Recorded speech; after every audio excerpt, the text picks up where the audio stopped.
You'd have turned Kelly down. Best mate's girlfriend? Of course I would. It's one of them unwritten rules. Les, you flipping slept with Janice a few months ago. Yeah? My ex-wife? It's like... well, like finding a bottle of scotch you'd put in a cupboard and forgotten it were there. And there's a drop left in the bottom. Ooh, happy days. Eh? But Kelly, she's like a six-pack your mate's put in the fridge for later. And you help yourself to a couple of cans. Great. Oh, it tastes like Silla's socks, that. I knew it. You what? That he knows the taste of old socks? If a man's taste buds, dulled by a lifetime of cigarettes, curries and kissing unsavoury women, thinks there's something wrong with Compton's produce, then there must be. Only are they smaller than they used to be. But look how thin that spread of cream is, if you can call it cream. And don't get me started on what's meant to be jam. Started? Is there a way of stopping you? Don't take that tone with me. Look, you're complaining because it's smaller and it tastes worse, right? Exactly. Well, why would you want it any bigger if it tastes so bad? Don't try to be smart. Our Kenneth can't get away with it, and he's a sight cleverer than you. Look, can I help you, Steve? Nah, you haven't finished with me yet. No, but he might actually want to buy summit. There's something wrong with these sausage rolls that me and Les got. See? It's not just me you've tried to fob off with rubbish. You can't even fool Les Battersby. And there's not many round here that's said of. You know, I make up cream cakes that melt in the mouth. And see, I know that because it's my mouth they end up melting in. Because no one round here will pay a fair price for them. What's that got to do with the rubbish you sold me? Or him? Blanche, love, you got what you paid for. And I'm sorry, if you don't like that, you can go and do the other thing. I've never been spoken to like that in my life.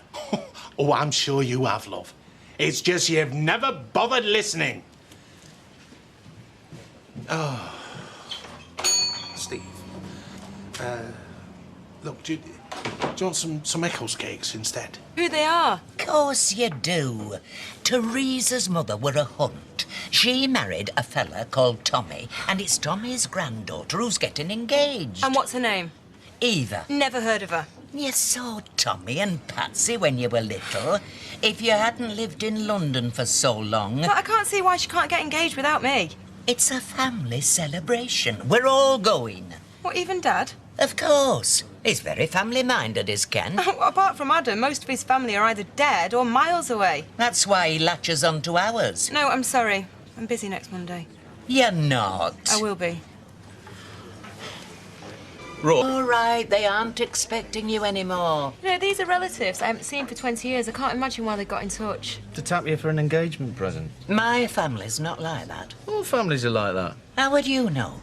I wasn't wrapped in newspaper and left on the steps of a convent, you know. No convent would have you. Whatever. And even if I did go, I'd have no one to talk to. You would. Your cousin Leslie's an accountant. Oh, is he? She. Anyway, I've been on the phone to him and I've told him the truth. Which is what? That you won't be going because of the way things are. They know she used to be on drugs. That was ages ago, Gran, and I was a kid. And they know about your time in London. What about it? I've done my best to draw a veil. But they're au fait with your broken marriage and your illegitimate daughter. Par for the course these days. True, unfortunately. Though most people do manage to hold down a job. I'm a florist. You used to be. Now you're an unmarried mother, living over the brush. No income, no house, no car. No wonder you hide from your relatives. I'm not hiding from them. She doesn't want to go because she's got better things to do. It were an opportunity for you to better yourself. That's all. Good afternoon. Daft old bat.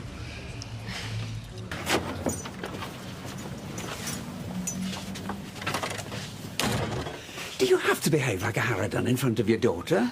Oh, do you have to talk like you swallowed a dictionary? Listen, I was wondering, can you look after Amy for me? Only I've got a ton of things to buy for the new house before we move in. No. Dad, this is my first proper home. Can't you at least be excited for me? Not when you're throwing out an old man and his grandson. Have you got no compassion at all? Keith has had an angina attack and the boy's lost his whole family. Look, I haven't got time for this. Are you going to look after her or not? No. Besides, I've got tutoring to do. Well, then Grant's going to have to do it. She's still in bed. Well, then tell her when she wakes up. Come on, get a move on. Ken will be here in a minute. Oh, hello, Ken. Yeah, no, of course, that's fine, yeah.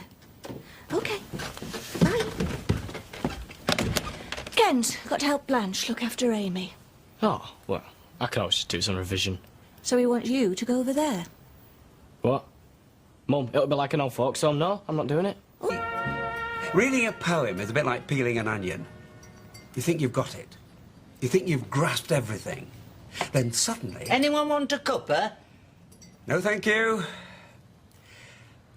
Shouldn't you be looking after Amy? She's having a nap. Oh, where was I? Peeling an onion. Thank you, Blanche.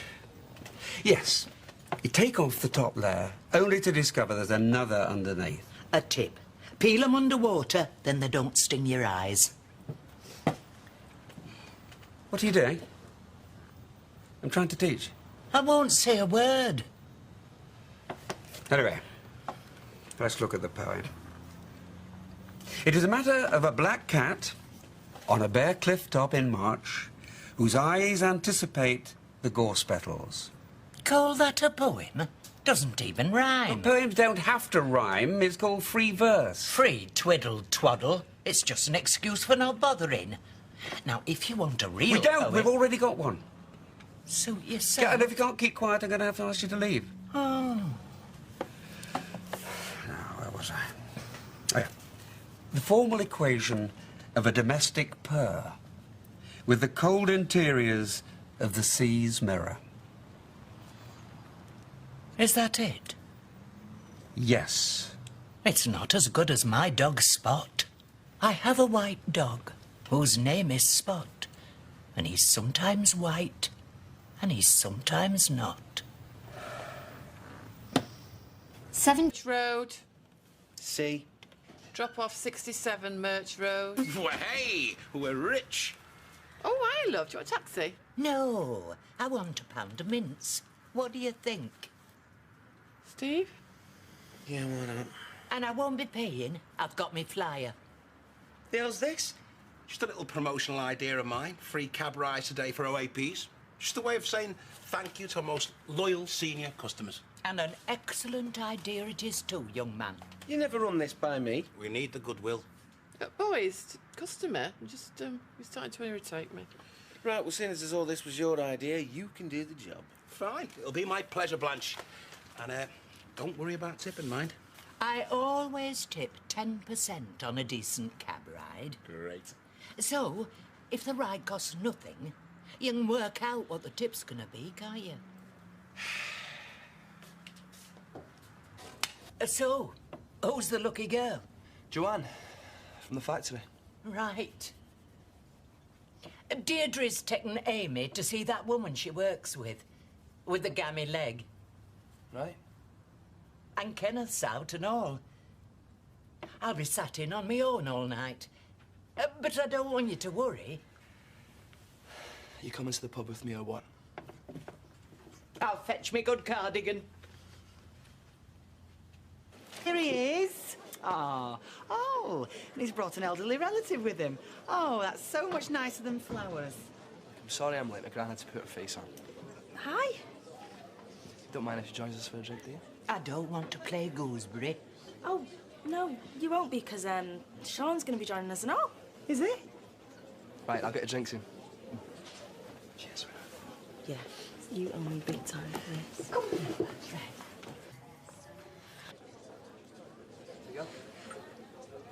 Oh, lovely.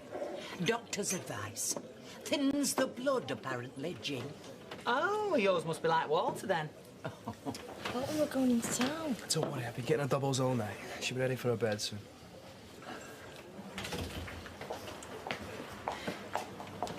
I'll do this show. No, you're all right. Yes, please.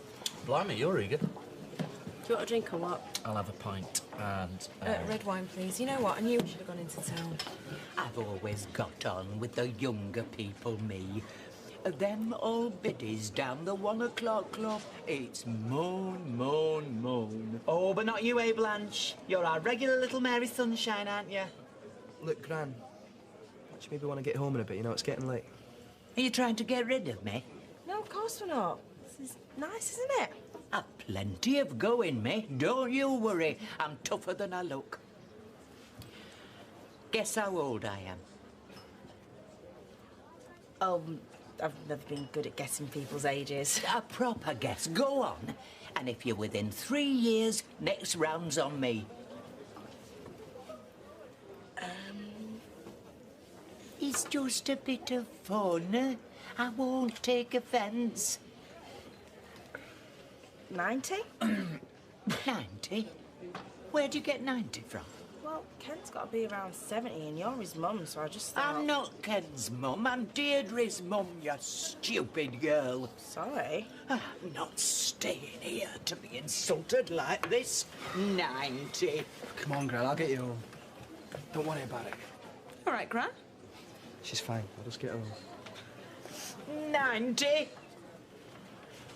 Well, Jojo, that went well.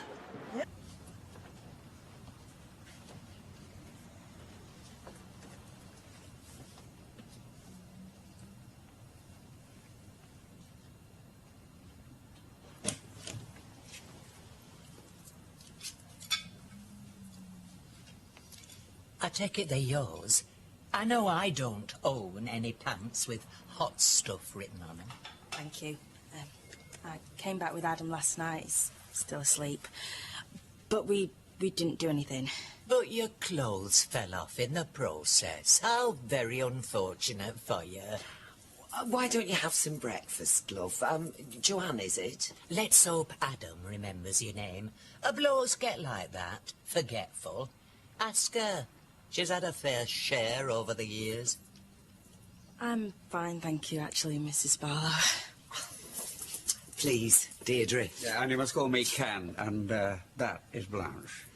Like what you do with sprouts. I'm gonna get off. Oh, have a cup of tea. The kettle's on.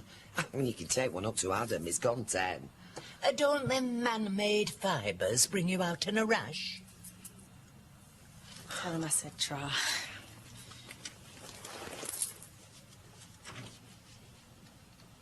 Blanche, you are outrageous. Happen I am, but I don't want our Adam hanging about with that sort. What sort? Common. Rush. You know what your brother's like? Do not remind me that we are related. So me using your name to get me off the hook for falling asleep at work might not be a good idea. Throw a sickie. Come back to bed with me. It'd be nice if you two spent a bit of time down here occasionally. At least pretend to socialise with the rest of the household. We're getting late. Now, you're going to make us a drink? I've not got time, thank you, though. Are you not going to work? I'll wait for the traffic to die down. Can I have 2 sugars, please? Oh. If you ask me, it's the lasses who are at fault. Lads are so easily led. Joanne would have never stayed over at yours if Adam hadn't asked her to. It used to be. There were them you took home and them you practised on. I mean, these days, there doesn't seem to be any difference. I can't ever imagine taking a bloke back to my mum and dad's. Oh, it was my mum that was the problem in our house. Always sneaking blokes in. So, you were pure as the driven snow, were you, Blanche? Let's put it this way. I were entitled to my white wedding dress. Oh, yeah? Free for lunch? Am I okay to go after we finish this, or do I? Yes, lovely. Right, okay, half an hour. Well, if you can sort that lot out in half an hour, you can come and untangle the wires behind my TV. Is that meant to be funny? I'm only kidding. I've been the pub across, yeah? Great, yeah. Do you think that young man had a clue he might have offended Fizz? Well, it was only a joke, wasn't it? And Fizz can take a joke, can't you? Oh, yeah. I just forgot to laugh. Made a Of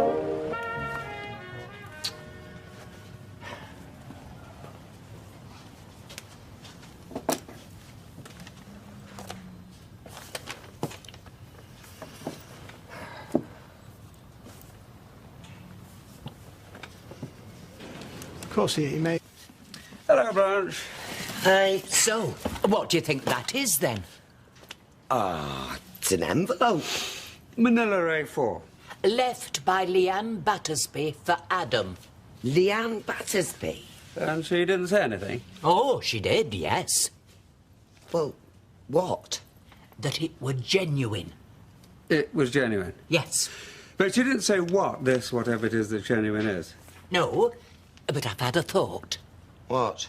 Nip over to the cabin, buy an envelope like that one, then you can open that, read what's in, and then put it back in the new envelope and seal it up again. Or we can just wait for Adam to come home. So, what was she like, Leanne? I mean, was she laughing as if it was a joke? Oh, no, face like thunder. Then she jumped into a taxi and away. Well, whatever it is, if she said it's for Adam, then it's for him to open it and nobody else. No, Ken's right. Well, I've told you what I would do, and I'd pay for a new envelope and all. I wanted to get to the library. Well, go then. It's still open. Yes, but then I won't be here when Adam gets back and opens his envelope. We can tell you what happens. I don't want telling. I want to see for myself. Well, he's probably, oh, I don't know, something ridiculous. Yeah, something she's found in Mike's possessions that she thinks Adam should have. Yeah, like his call-out papers. Or wedding snaps. I'll wait. He's generally home about now. He's here. It's only me. Got up for a shower. Well, before you do... something for you. What? We don't know. Why don't you open it and find out?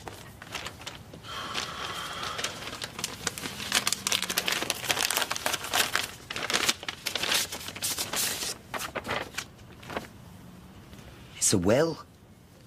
Yeah. Whose? My dad's. Really, a photocopy? She said it were genuine. Yeah, it's a photocopy of a genuine will. Ah, but that's the question. Is it? Also, if it is, was it made before or after the one that's already been executed? The one that we all thought was Mike's last will and testament. Well, it's got a date on it, hasn't it? 25th of January, 2006. When he was in Spain. How do you know? The addresses of the witnesses. Oh, yeah. So, the question is... What was the date of the first one? Well, it must have been before he went to Spain, because he wasn't up to it when he came back. Wait. I know. I think I know. Well, whenever it was made, it's perfectly clear what it's saying. Yeah, leaving everything to Adam, no question. So the question is, which will was the last one? That one. Else why would Danny Baldwin and his fancy piece have kept it hidden? No, hang on, though, Blanche. You said Leanne brought it round. Which is further proof they've kept it hidden. Now she's doing the dirty on him by showing it to us. Ring the police. No, we're not phoning any police. No! And please, don't talk like that in front of Adam. There could be an awful lot at stake here, and I don't want him blowing it by doing something stupid. I knew I still had this. It's a letter from the solicitors that I got with my cheque. So all we'll do now is ring them and ask.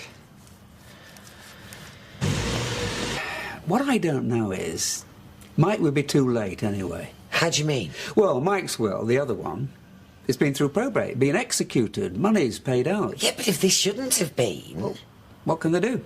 They can collect all the money back in and dish it out again the way Mike wanted it dished out. That's what they can do. Well, possibly. I'm just saying, we don't know. Yes. Still here. No, it's fine. Just the date, yes. Right, I see. No, thank you. You've been very helpful, thanks. The first will was dated the 18th of January. And what was the other one? The 25th. So that one is later. Which means it's valid, yeah? That's the valid one. It certainly looks like it. Which leaves everything to me. Not Danny. Me. I'm just saying, wait until we've had the chance to take this to a lawyer. Why?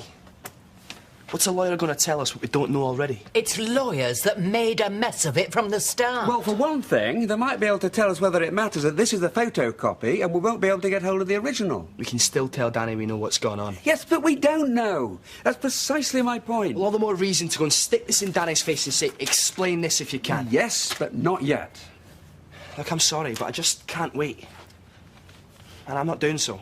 Neither would I. Look, can I just suggest you do not want to walk into that factory and cause a big row in front of everybody? Do I not? Because then Danny will just deny everything. He'll have to. The more witnesses we have to this, the better.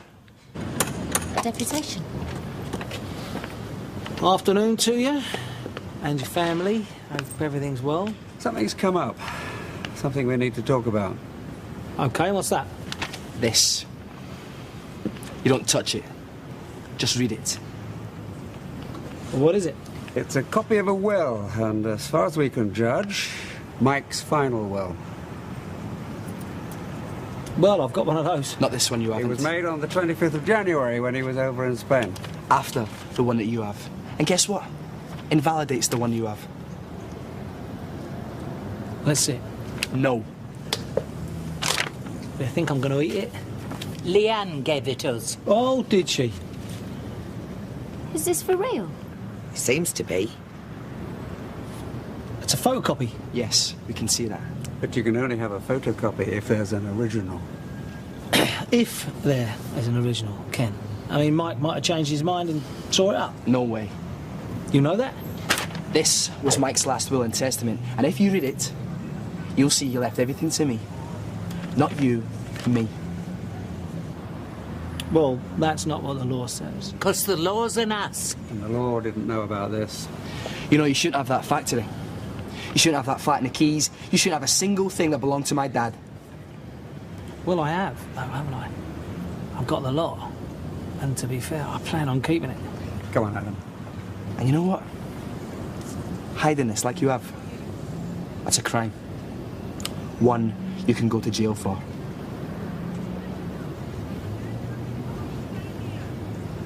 Shall I tell you what's a crime, eh? Forgery and slander. So, go and get the old bill. In fact, get the old bill and a lawyer. And we'll see which one of us goes to jail. What worries me is if Danny decides to contest this new will and says that Mike wasn't in his proper mind when he made it. Rubbish. Well, it might be, but how do you prove it? Well, wills are witnessed, aren't they? So it's up to the witness to say that he was in his right mind. But how do you find him? Well, I would have thought the onus was on Danny to prove that Mike wasn't in his right mind. How's he going to do that?